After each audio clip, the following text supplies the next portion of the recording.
Bom dia! Sejam todos muito bem-vindos a mais um programa Pesquisar. E no programa de hoje teremos no bloco Passeio por Lisboa, Avenida da Liberdade e nos blocos Entrevista e Dica Pesquisar, a cineasta e professora Sílvia Marques. Vem que tem!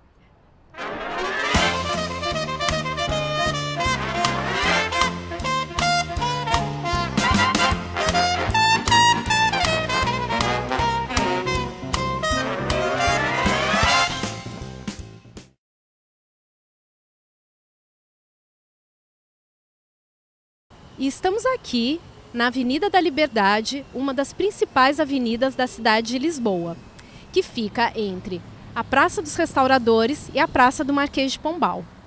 Ela possui 90 metros de largura e 1.100 metros de comprimento. Foi criada pelo arquiteto Ronaldo Manuel. Sua origem data de 1764 no Boulevard Passeio Público, onde apenas passavam os membros da alta sociedade. E somente em 1821, o rei Dom João VI ordenou que os muros fossem derrubados para que todos pudessem circular. A sua configuração atual data de 1879, construída no estilo francês, como no caso da Avenida Champs-Élysées, em Paris.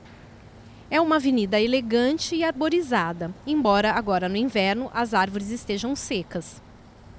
É um centro de cortejos, festividades, como o famoso desfile das marchas de Lisboa, que ocorrem todos os anos na noite de Santo Antônio, em junho. Aqui ainda ocorrem manifestações.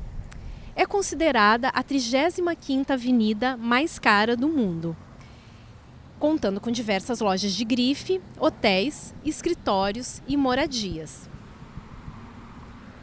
Algumas das mansões originais foram preservadas, como, por exemplo, o Teatro Tivoli e o quiosque de 1920 à sua frente.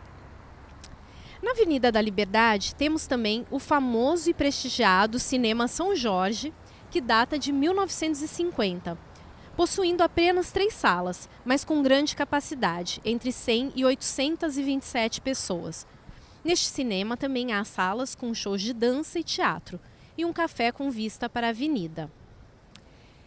Temos também, na outra extremidade da Avenida da Liberdade, o Cinema Condes, que data dos anos 50, projetado pelo arquiteto Raul Tojal. E por falar em cinema, a nossa convidada de hoje, a atriz, professora e cineasta Sílvia Marques, vai apresentar uma pesquisa muito original sobre a sétima arte. A professora Sílvia é doutora e mestre em comunicação pela PUC São Paulo, bacharel em cinema pela FAAP, atriz pelo SENAC, futura psicanalista, blogueira e escritora com 8 livros publicados, 7 premiações e uma indicação ao Prêmio Jabuti, na categoria Educação. Oferece palestras de cinema e oficinas de teatro. E a pesquisa que a Sílvia Marques vai apresentar hoje aqui para a gente intitula-se A Relação entre Cinema, Psicanálise e Filosofia.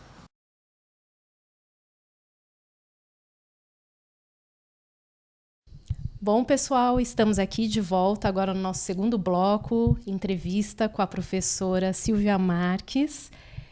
Antes de tudo, eu quero te dar as boas-vindas ao programa Pesquisar. É um grande prazer te receber aqui. Sempre fizemos entrevistas, claro que mais na brincadeira, quando criança, quando adolescente, e agora é realmente um prazer entrevistar a Sílvia Marques como profissional. Né? Sou eu que agradeço o convite, eu me sinto muito honrada e essa entrevista vai trazer com certeza muitas lembranças boas da nossa infância e adolescência, que tem a ver com o tema, né, que eu vou falar. Sim, porque hoje a Sílvia vai falar aqui pra gente sobre a relação entre cinema, filosofia e psicanálise. Então vamos lá? Bom, Sílvia, a primeira pergunta. Eu gostaria, então, que você explicasse aqui para o nosso público do que se trata a sua pesquisa, enfatizando também assim, os objetivos. Eu estou fascinada por uma questão há alguns anos. Eu acho que desde 2012 tem uma questão que me inquieta muito, que são as relações entre cinema e filosofia. A psicanálise acabou entrando depois nesse bolo, né? Mas eu comecei com cinema e filosofia. Eu tenho uma preocupação muito grande em entender como o cinema, principalmente o cinema cult, interfere na forma de pensar, de sentir e de agir das pessoas a longo prazo.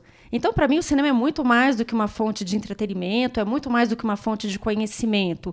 O cinema, ele mexe realmente com os nossos afetos, puxando para a psicanálise agora. Sim, sim. Então, só para elucidar aqui o nosso público, que a gente tem um público muito generalizado, e mesmo aqui a Marisa também não sabe o que é cinema cult. Então, cinema cult, o cult vem de cultuado, né? Então, são aqueles filmes que têm um público muito seleto. Não são aqueles filmes que agradam a maioria da população. E eles possuem características tão poderosas, eles têm uma estética, uma mensagem tão bem trabalhada, que eles sobrevivem ao tempo. Então, o filme tem 20, tem 30 anos, e ele continua, ou até mais, e ele continua sendo um filme impactante, ele não envelhece. Eu acho que você já começou a falar um pouquinho como surgiu a ideia de realizar essa pesquisa. Você já falou um pouco, mas se puder falar um pouquinho mais. Então, começou em 2012, essa inquietação, querer analisar o cinema não apenas como estética, não apenas como entretenimento, é porque eu já tinha trabalhado o cinema como cultura.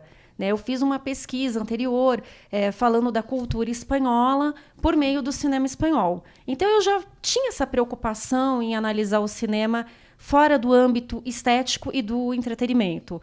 Mas aí, a partir de 2012, eu fiquei realmente interessada em usar o cinema como uma forma de melhorar a qualidade de vida das pessoas, de intelectualizar mais as pessoas, mas não intelectualizar no sentido assim acadêmico, mas num sentido mesmo de qualidade de vida. Será que eu preciso de tanto para viver? Será que eu preciso trabalhar 12 horas por dia para comprar uma coisa que eu não vou usar? Será que eu preciso ficar num relacionamento opressivo só para dizer que eu estou acompanhada? Então, é nesse sentido que eu acho que o cinema ele é importante, para começar a quebrar tabus, preconceitos, rever valores e melhorar a qualidade de vida de um modo geral. Sim, é um objetivo bem interessante, que não é o objetivo específico da pesquisa, mas sim, que traz isso como um objetivo pessoal. Sim, sim. Né? E assim, em que fase da pesquisa você se encontra, Silvia? Numa fase bem adiantada, porque como eu já li bastante a respeito, eu já publiquei artigo a respeito, eu escrevo muito no blog Óbvios a respeito de cinema, né? Agora eu estou falando muito de cinema e psicanálise também, mas escrevi muitas coisas sobre cinema e filosofia. Eu aplico isso em sala de aula também. Eu indico filmes para os meus alunos, eu faço debates com eles. Recentemente, eu fiz uma palestra com alunos sobre cinema e psicanálise. Então, eu estou numa fase que eu não estou escrevendo mais, simplesmente. Eu já estou desenvolvendo isso em salas de aula. E tem outra questão, né? Agora não é agora, semana que vem, mas dentro de um mês ou um pouco mais de um mês, eu vou começar a fazer um programa também no YouTube. Na verdade, não é um programa, são pequenos vídeos que relacionam cinema com psicanálise e que tem um viés filosófico também por trás. Interessante, bem interessante, tá? Aí juntando em vários níveis o mesmo assunto. Sim. Né? Bom, eu ia te perguntar qual é a contribuição que a sua pesquisa traz para a sociedade, ou em termos pessoais, mas eu não sei, eu acho que você já falou, que gostaria de falar mais alguma coisa? É basicamente aquilo que eu falei, é incentivar uma melhor qualidade de vida por parte das pessoas. Quer dizer, eu comecei de uma forma humilde, né, despretensiosa, pequenininha, na sala de aula. Agora, escrevendo na Óbvios, eu já pego um público maior e, a partir do momento em que eu começar a fazer os vídeos, eu vou pegar um público maior ainda. Sim, mas assim, me explica uma coisa, que eu fiquei com uma dúvida. Mas, assim, no sentido da pesquisa, que você fala de ser um público maior, mas esse público que você quer é o quê? Você colhe dados desse público para ver se eles mudam depois que eles assistem o filme? É isso que eu não entendi direito. Não, eu não faço esse tipo de pesquisa. Ou é uma pesquisa o quê? Informativa, descritiva? Eu jogo a semente e eu não sei se aquilo vai dar um fruto ou não. É bem o trabalho do professor isso. Ele fala uma coisa na sala de aula hoje, ele acha que não surtiu efeito algum, e aí daqui 10 anos ele esbarra com um ex-aluno na rua, Aí o ex-aluno vira para ele e fala: nossa, mas aquela frase mudou a minha vida. Eu mudei de emprego, eu me separei, eu mudei de carreira por causa daquela frase que você falou para mim há 10 anos. Então, é nesse sentido. Quer dizer, eu não vou quantificar os resultados. Tá, então você chamaria o quê? De uma pesquisa informal, é isso? Pesquisa informal, sim. Não tem financiamento, é uma coisa que eu faço por conta própria. Não está ligada a nenhuma instituição. É mais um projeto de vida. Olha, eu vou até além. É uma missão. É quase um trabalho missionário. Eu gostaria de perguntar assim, se está sendo... difícil, acho que não seria a pergunta, mas como que é? Como é que as pessoas recebem isso? Porque eu queria entender melhor. Quando você está com seus alunos, você dá filmes para eles assistirem ou coisas para eles lerem depois dos filmes? Como é que funciona? Tudo bem, é uma pesquisa informal, mas metodologicamente, o que você faz assim no dia a dia com eles? Eu indico os filmes. Eu passo uma lista de filmes para eles assistirem, aí eu faço alguns comentários, eu dou algumas orientações. Quando é um filme mais pesado, por exemplo, como O Saló ou 120 Dias em Sodoma, do Pasolini, aí eu já alerto: olha, se você não estiver preparado, ainda quem não estiver preparado para um filme tão forte, espera mais um pouco. Eu vou dando as indicações. Aí sempre tem algum filme, ou mais de algum filme, que eu peço mesmo para assistir, para debater em sala de aula, que eu coloco como atividade mesmo, em sala de aula. Aí eu promovo debates, incentivo que eles escrevam resenhas sobre esses filmes, para receberem horas complementares. E por meio do blog Óbvios, eu recebo muitos comentários também, né? Tem muita gente que lê, que se identifica, que escreve para mim, que indica filmes para mim também. Então tem esse diálogo, eu abro esse diálogo com a sociedade de um modo geral. Não é uma pesquisa voltada para o meio acadêmico ou para quem estuda cinema, é para quem quiser participar. Ah, então tem essa abertura para o público em geral. Sim. Ah, muito bem. Depois eu vou pedir seu contato para quem tiver mais interesse, né?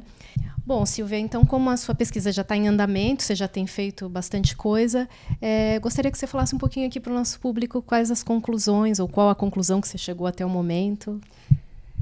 Algumas conclusões amargas. É difícil você fazer as pessoas entenderem o quanto o cinema é importante, fora do âmbito do entretenimento, porque é toda uma cultura, né? A gente cresce achando que filme é filme da sessão da tarde, As Férias Malucas de Papai, Encontrei o Homem da Minha Vida. Então, é muito difícil já fazer uma pessoa entender que tem livros que são muito mais rasos do que alguns filmes. Então, isso, já quebrar essa barreira é muito difícil. Mas, por outro lado, a gente também consegue alguns resultados gratificantes, né? É maravilhoso quando você vê uma pessoa de 18, 20 anos que, por sua causa, começa a assistir filmes mais complexos e começa realmente a revolucionar a maneira de pensar, começa a se intelectualizar, começa a ter vontade de fazer um mestrado em cinema, começa a ter vontade de fazer alguma coisa mais específica em cinema por causa das aulas, né? Por causa dos debates em sala de aula. Sim. A ideia que me passa aqui é que você está assim, fazendo um papel não só de pesquisadora, como de formadora, no caso, Sim. né? É isso, muito bem. Bom, Silvia, então, para encerrar esse bloco, eu gostaria que você resumisse o que é pesquisar em 3 palavras. A primeira delas é paixão. Sem paixão, ninguém faz pesquisa. Quer dizer, pode até fazer, mas é aquele sofrimento, né? Aquele martírio. Precisa ter muita paixão para fazer uma pesquisa, informal ou não, né? Segunda palavra, idealismo, né? Você precisa realmente acreditar que aquela pesquisa vai ter uma função, vai ter uma importância na sua vida, na vida da sua comunidade ou na vida da sociedade de um modo geral. E a terceira palavra é meio clichê, meio lugar comum, né? Dedicação. Sem dedicação, você não faz uma pesquisa. Você tem a curiosidade, você tem a vontade de conhecer sobre aquele tema. Mas você não tem método, você não tem disciplina, a coisa também não vai para frente.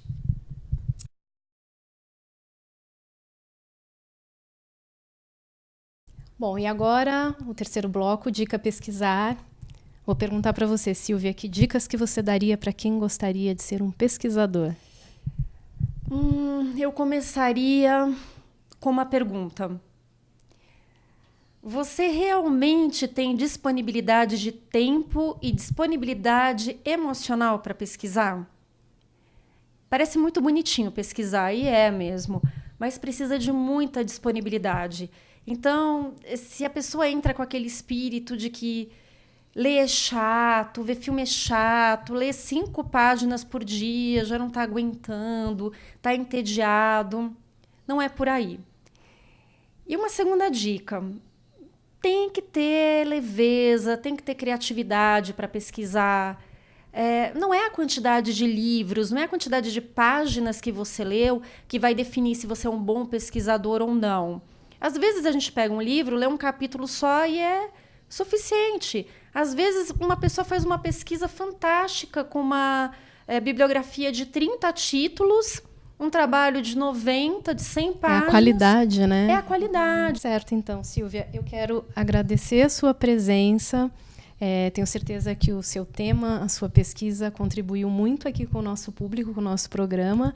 E eu gostaria que você deixasse o seu contato para quem tiver interesse em saber mais a respeito, porque aqui ela deu uma explicação muito resumida. E quem quiser entrar em contato para ver outros trabalhos dela também, se você puder dar. Claro, eu vou passar o meu e-mail, que é o silvinhaaguetone@gmail.com. Eu também escrevo num blog chamado Óbvios. O meu espaço é o Cinema Pensante. No Facebook eu estou como Silvia Cristina Aguetone Marques, né? Tem a minha página no Facebook dos meus livros, que é a página Silvia Marques. Tá certo, então, Silvia. Mais uma vez agradecendo, obrigada. E espero que você possa voltar mais vezes apresentando outras pesquisas. É só convidar.